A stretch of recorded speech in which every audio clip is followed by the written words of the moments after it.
What are your stories of petty revenge? I used to work at Best Buy in Geek Squad, and usually the people working the closing shifts had to clean up their departments and such.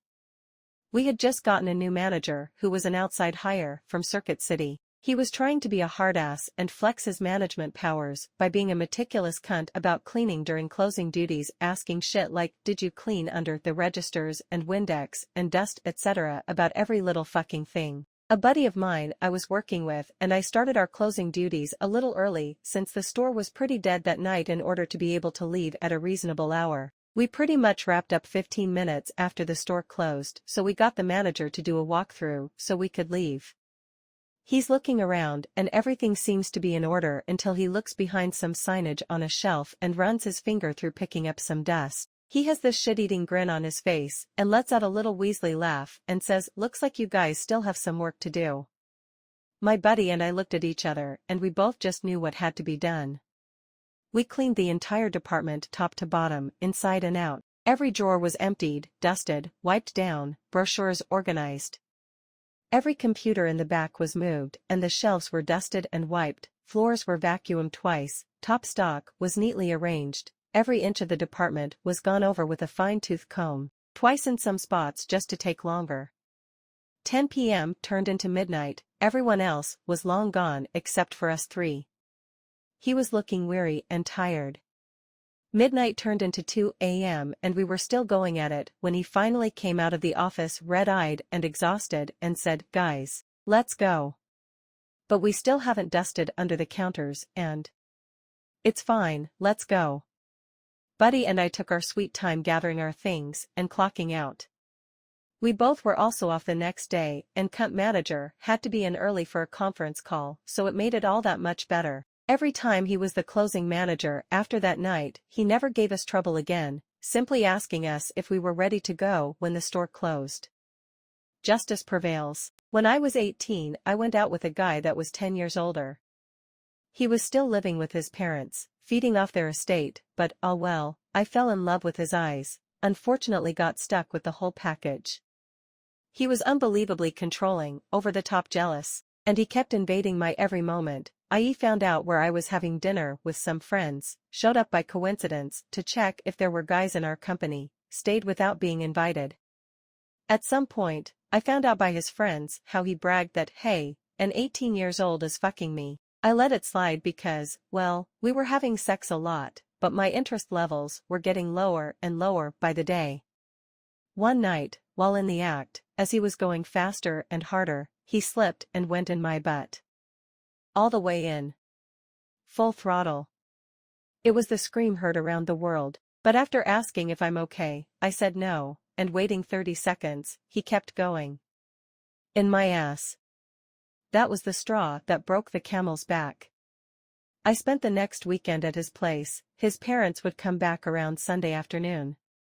Sunday morning, after breakfast and some relaxing time, I put on my sluttiest smile and asked, "So, do you want to see how it feels to really be fucked by an 18 years old?" He got instantly hard, so I lead him to his parents' bedroom and pushed him on the bed. I gave him my naughtiest look as I was going down on him, and he put up little resistance as I tied his legs to the bed. Handcuffing him on the railing was even easier. And right as I was about to mount him and ride him to oblivion, I stopped, got out of bed, and reached in my overnight bag. Got my eyebrow tweezers out, and got to work. He wasn't particularly hairy, but there was quite a lot at the base of his penis, as well as his ball sack. For every hair I pulled, I gave him the reason why.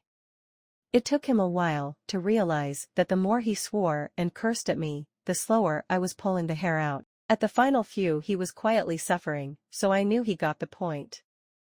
I got dressed, looked at him lovingly, told him that's how it feels to be fucked by an 18 years old and left him there for his parents to find. TLDR used eyebrow tweezers in a fun and creative way. About 15 years ago, I used to go into a Starbucks around the corner from my then boyfriend's house. I went in grudgingly because it was very busy and touristy and there was one particular barista that fucking enraged me. He was the most self-righteous, put out, indignant, huffy little fuck to ever stand behind a coffee machine. Boston is lousy with philosophy-spewing undergrads, and he was their self-appointed king. So one morning I walk in this Starbucks in a particularly bad mood. As I'm waiting for my tea, the little fucker launches into some overwrought drama with a coworker and I said, "Listen dude, can I have my drink before this goes any further?" He loses it on me, yelling, blaming, using big words, the whole victim shebang. In the end, he ADSIXs me and tells me that I'm never to step foot inside his castle of coffee again. Fast forward a few weeks, in a different Starbucks, and I notice that they've begun to use stamp cards, 10 stamps and the next coffee is free. So as I'm leaving, I swipe the official Starbucks stamp from the counter, and proceed to stamp hundreds of cards that summer. I was the summer intern for a company and made sure that not one person in that office ever paid for coffee. I stamped so much that I had to purchase a green stamp pad expressly for the Starbucks stamp. Treat me badly and I'll steal your fucking stamp. It's really the little victories in this life. About 15 years ago, I used to go into a Starbucks around the corner from my then boyfriend's house. I went in grudgingly because it was very busy and touristy and there was one particular barista that fucking enraged me. He was the most self-righteous, put out, indignant, huffy little fuck to ever stand behind a coffee machine. Boston is lousy with philosophy-spewing undergrads and he was their self-appointed king. So one morning I walk in this Starbucks in a particularly bad mood. As I'm waiting for my tea, the little fucker launches into some overwrought drama with a coworker and I said, "Listen dude, can I have my drink before this goes any further?" He loses it on me, yelling, blaming, using big words, the whole victim shebang. In the end, he ADSIXs me and tells me that I'm never to step foot inside his castle of coffee again. Fast forward a few weeks, in a different Starbucks, and I notice that they've begun to use stamp cards, 10 stamps and the next coffee is free. So as I'm leaving, I swipe the official Starbucks stamp from the counter, and proceed to stamp hundreds of cards that summer. I was the summer intern for a company and made sure that not one person in that office ever paid for coffee. I stamped so much that I had to purchase a green stamp pad expressly for the Starbucks stamp. Treat me badly and I'll steal your fucking stamp.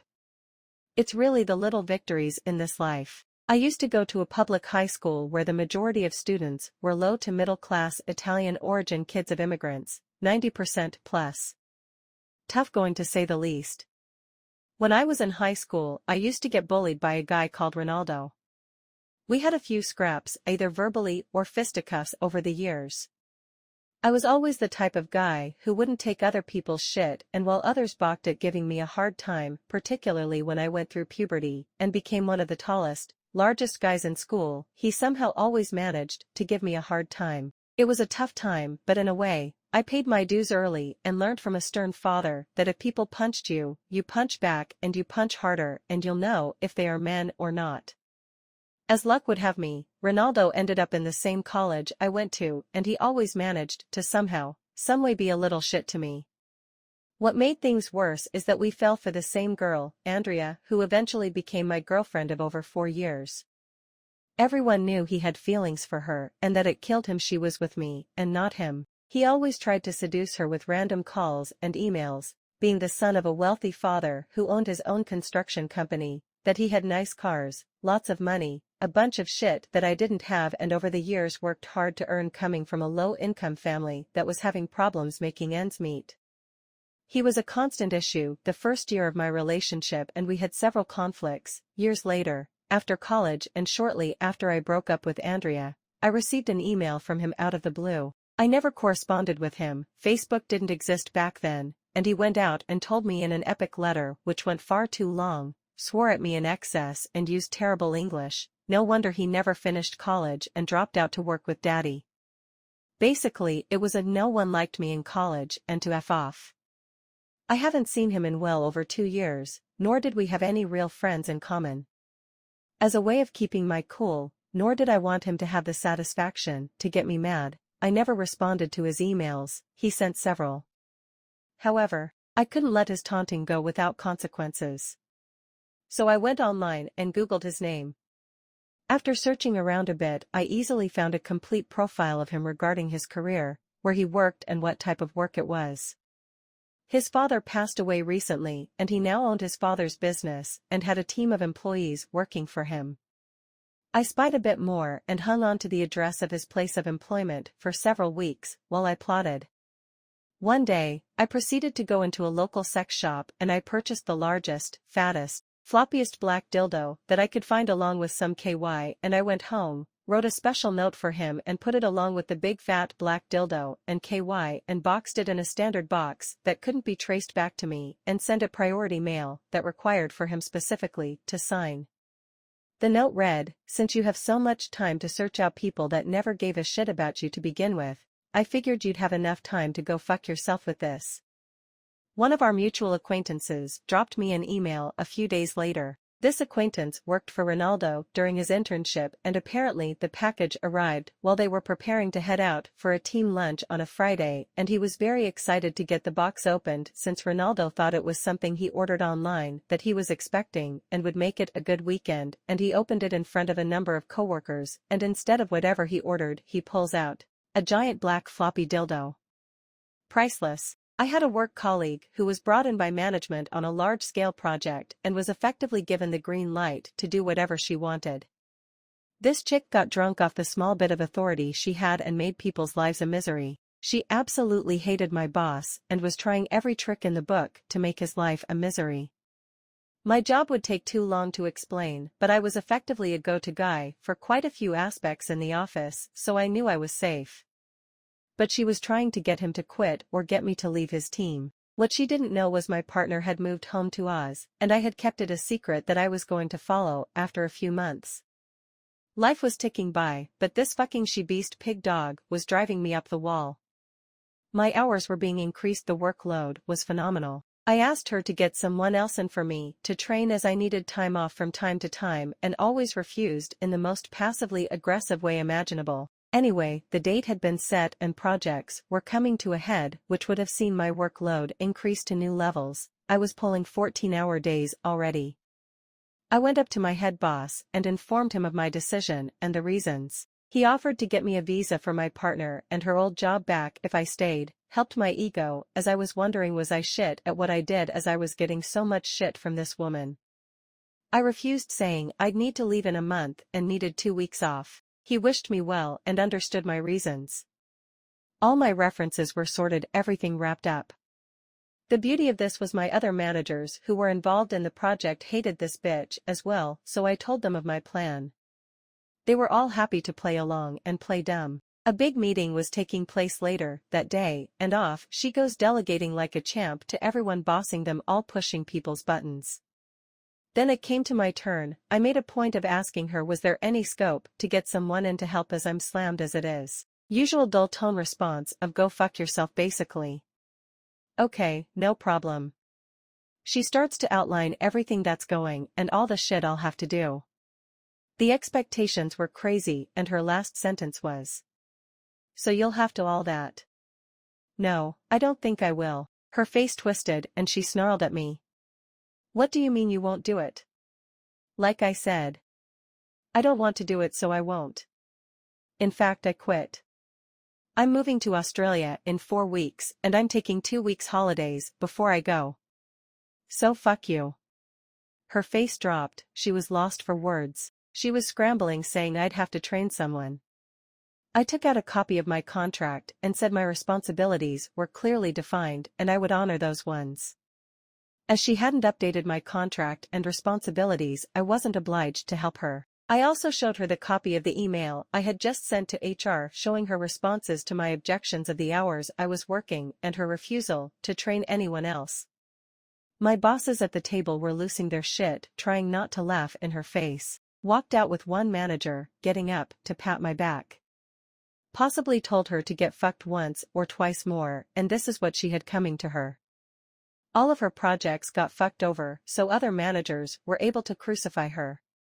She also got hauled up for the overworking and refusing help. And the best part is when the head honcho heard, he came down to actually say, well played on telling her to get fucked. He had no idea what had been going on, and she walked by and heard him saying it to me. The whole office knew what I did and everyone was delighted someone fucked her over. I went back to visit at Christmas, and people still came up and said how happy they were I did it.